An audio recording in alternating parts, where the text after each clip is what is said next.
Welcome back, everyone. We're diving into a topic today that's, well, it's essential to life as we know it, water conservation and management. Absolutely. And it's more crucial now than ever, you know? Right.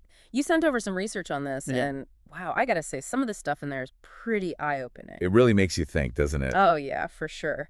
Okay, so first things first, we gotta establish, the basics. The report mentions that only 2.5% of all the water on Earth is actually fresh water. Right. And an even smaller fraction of that, less than 1%, is readily available for us to use. It's kind of crazy when you think about it that way. It is. Imagine having, like, a huge pantry, but only one tiny shelf actually has food you can eat. It's a good way to put it. And to make matters even more urgent, I guess, the report predicts that by 2025, half the world's population will be living in water-stressed areas. Yeah, it's a pretty stark reality. So how are we, using up all this precious water? Well, you break down global water use, it's mostly about the numbers. Okay, how so? 70% is used in agriculture, Yeah. 20% by industry, and only about 10% goes to household needs. 70% for agriculture. Wow, that's a huge amount. I honestly never really considered how much water goes into producing our food. Yeah, it's kind of a hidden cost, right? Really? Think about it. To produce one hamburger, you need water for the cow, for the grain it eats, for processing the meat. It all adds up. That's pretty mind-blowing. So what are we doing about this? I mean, are there any solutions? Oh, there are definitely solutions. The document highlights several ways countries are tackling water scarcity, and some of them are incredibly ingenious. Oh, I love when humans get creative. Tell me more. Well, for instance, there's Israel. They become pioneers in desalination technology. Desalination? Yeah, essentially turning salt water into drinking water. Wow. It's like magic, but with science. Exactly. But of course, no solution is perfect. Right. What are the drawbacks of desalination? Well, it requires a massive amount of energy, and the leftover salt water needs to be disposed of properly so it doesn't harm marine ecosystems. Okay, so it's a trade-off. In a way, yes. But it's crucial for meeting Israel's water needs. That makes sense. What other innovative solutions are out there? Oh, there are some really fascinating ones. Singapore, for example, is doing something incredible with wastewater. Wastewater, what are they doing with it? They're recycling it, turning it into drinking water. No way. Yeah. Are you serious? That's amazing. It is. It's a fantastic example of a circular system in action. I bet it wasn't easy to get people on board with that idea at first. Probably not, Yeah, but it's a real testament to their commitment to sustainability. I love it. Okay, so desalination, wastewater recycling. What else? Well, you got island nations like Bermuda and the Maldives who are masters of rainwater harvesting. Rainwater harvesting. That sounds pretty straightforward. It is. They basically capture rainwater and store it for later use. It's like having a giant water tank for your whole community. Smart. And then there's the UAE. Right, they're actually making it rain. Yeah, they're experimenting with cloud seeding. Cloud seeding. That sounds like something out of a science fiction movie. How does that even work? Well, they use silver iodide particles to encourage the formation of raindrops in clouds. So they're sort of manipulating the weather. It's a bit like giving the clouds a nudge, to help release their moisture. Wow, that's incredible. I mean, not a perfect solution, I imagine, but still. Exactly. It's not a cure-all, but it can be a valuable tool, especially in areas struggling with drought. Fascinating. Are there any more traditional methods being used? Oh, definitely. The Maasai people of Kenya and Tanzania, for example, have been using water buns for centuries. Water buns? What are those? They're basically low-tech earthen dams that help collect rainwater and restore the land. It's amazing how these ancient techniques are still relevant today. It is. It shows that sometimes the simplest solutions are the most effective. Totally. Okay, so we've got desalination, wastewater recycling, rainwater harvesting, cloud seeding, water buns. What other innovative approaches are out there? Well, there's a really interesting project happening in India called Million Wells for Bengaluru. Million wells for Bengaluru. That sounds ambitious. It is. They're tackling their water crisis by restoring the water table, which helps replenish groundwater and reduce urban flooding. So it's a two-for-one solution. Exactly. It's all about understanding the local context and finding solutions that address multiple challenges at once. It's really inspiring to see people taking action like that.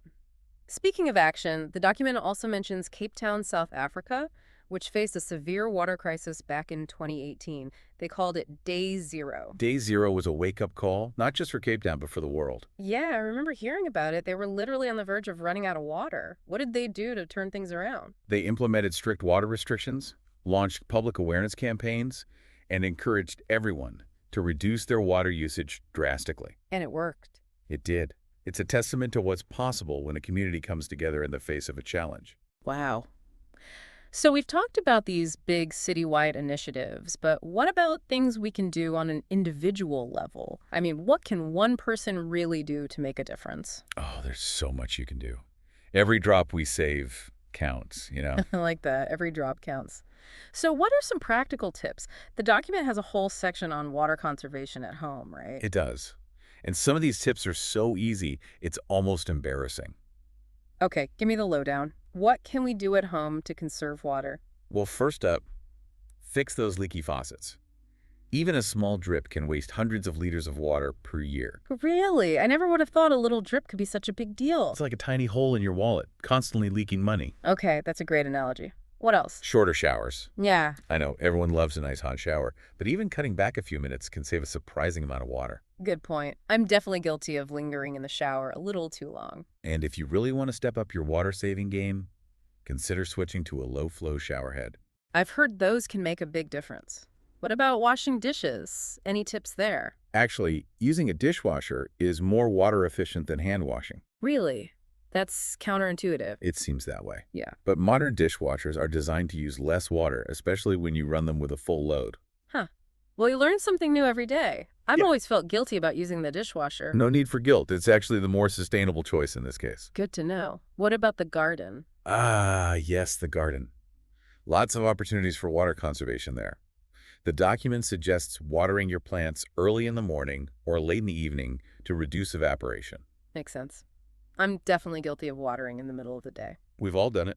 Any other tips for outdoor watering? Well, you can install a rain barrel to collect rainwater from your roof. Oh, that's smart. Free water from the sky. Exactly. Yeah. And it's surprisingly easy to set up.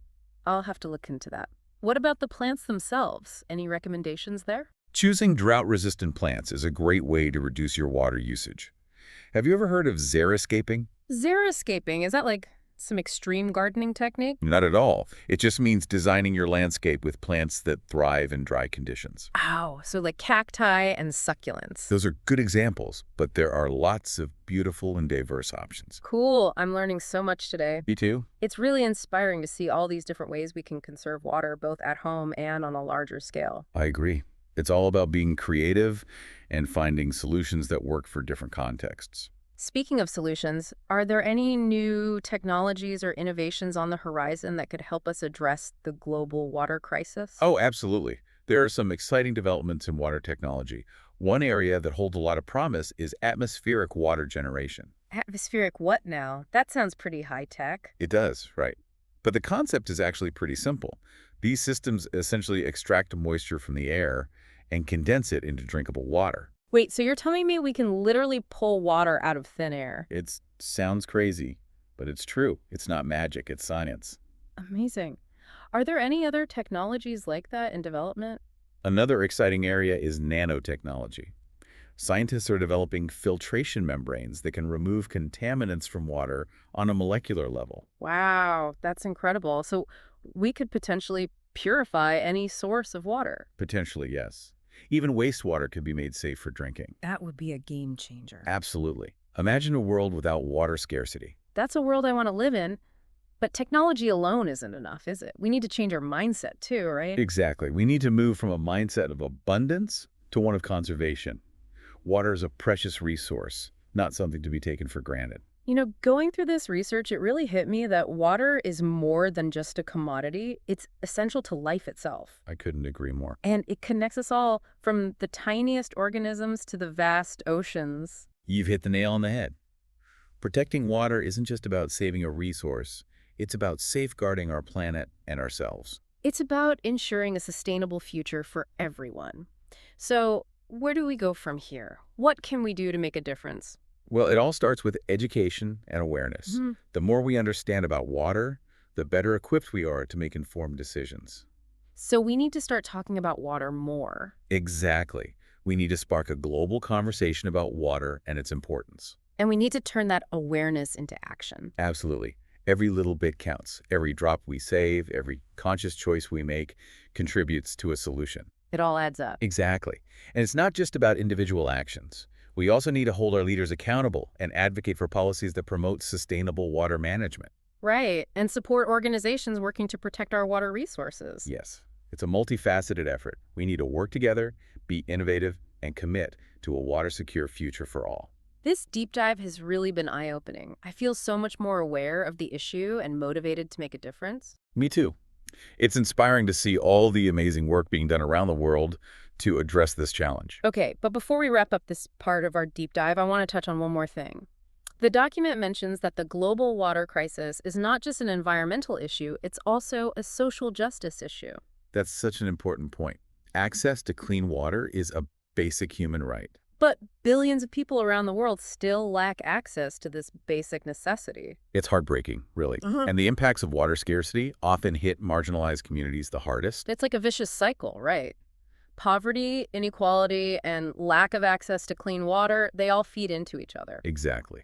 And climate change is exacerbating these inequalities, making it even harder for vulnerable communities to get the water they need. So when we talk about solving the water crisis, we need to make sure the solutions are fair and benefit everyone. Absolutely. We can't leave anyone behind.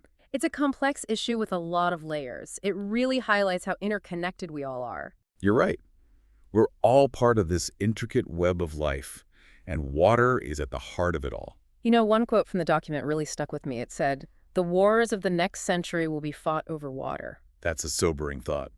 Water scarcity has the potential to lead to conflict, displacement, and instability. It's almost unthinkable, but then again, so many of the things we've talked about today would have seemed unthinkable a few decades ago. Wastewater recycling, cloud seeding, pulling water from the air. It's amazing, isn't it? When faced with a challenge, humans can be incredibly innovative. It gives me hope that we can find a way to navigate this crisis. Me too. It's going to require collaboration, ingenuity, and a willingness to change how we think about water. It's like that saying, think globally, act locally. We can all make a difference in our own lives and in our communities. Absolutely. Even small changes can have a ripple effect. Speaking of inspiring stories, the document mentions a group of women in rural India who came together to revive their dried-up river. That sounds incredible. Tell me more. These women had been dealing with severe water shortages for years. Their wells had dried up, and they decided to take matters into their own hands. What did they do? They started by planting trees along the riverbank to help restore the ecosystem. Makes sense. Trees are like nature's water filters. Exactly. And they built small check dams to slow down the water flow and allow it to seep into the ground. So they were basically working with nature to replenish the water table. Precisely. And they educated their community about the importance of water conservation. It's amazing what a group of determined people can accomplish. So what was the outcome of their efforts? Over time, the river started flowing again. The groundwater levels rose, and their community was transformed. That's a powerful story. It shows that even in the face of adversity, there's always hope. Absolutely. And it underscores the importance of community-based solutions. It's easy to feel overwhelmed by the scale of the global water crisis, like what can one person really do? I get it. It can feel daunting. But it's important to remember that every drop counts. Every drop counts. Yeah. The small changes we make in our daily lives, when multiplied by millions of people, can have a huge impact. That's a good point. It's easy to get discouraged and feel like our individual actions don't matter. But they do. Never underestimate the power of collective action. So what's one piece of advice you would give our listeners as they reflect on all of this? Don't underestimate your own power to make a difference. Start by learning about the water challenges in your community and the world. Okay, so educate ourselves. What next? Explore the solutions, get involved in local initiatives, share what you learn with others. It's about becoming an active and informed citizen. Exactly. We all have a role to play in ensuring a sustainable water future. Well said. And on that note, I think it's time to wrap up this deep dive. Agreed. It's been a fascinating conversation. Thanks for sharing your expertise with us. It was my pleasure. And to all our listeners out there, we hope you learned something new today and feel inspired to make a difference. Remember, every drop counts. It really puts things into perspective, doesn't it? Makes you realize how interconnected we all are. It does. Our actions have ripple effects across the globe. We're not just stewards of our own little corner of the world, but of this whole planet we share. Exactly. And water is such a vital part of that interconnectedness. You know, as we wrap up this deep dive, one quote from the document keeps coming back to me. It said, "The wars of the next century will be fought over water." Wow. Yeah, that's a powerful statement. It is. It really highlights the urgency of finding sustainable solutions, you know? Water scarcity can lead to all sorts of problems: conflict, displacement, instability. It's true. It's a resource that's essential for so many aspects of life. It's a scary thought, but then again, so many of the things we've talked about today would have seemed unthinkable a few decades ago. Wastewater recycling, cloud seeding, pulling water from the air. It's amazing what humans can do when we put our minds to it. Necessity is the mother of invention. Right? Exactly. And it gives me hope that we can find ways to navigate this global water crisis. Me too, but it's going to take a lot of effort. It will. We need to collaborate, be creative, and challenge the way we think about water. It's like that saying, think globally, act locally. We can all do our part, even in small ways. Absolutely. Every little bit helps. So what's one final piece of advice you would give our listeners? What can they do to make a difference? That's a good question. I would say, don't underestimate your own power to make a difference. I love that. Start by learning about the water challenges in your community and around the world. Educate ourselves. Okay, what else? Explore the solutions. Get involved in local initiatives. Share what you learn with others. It's about becoming an active and engaged citizen. Exactly. We all need to be part of the solution. Well said. This has been another fantastic deep dive. Thanks so much for guiding us through this important topic. It's been my pleasure.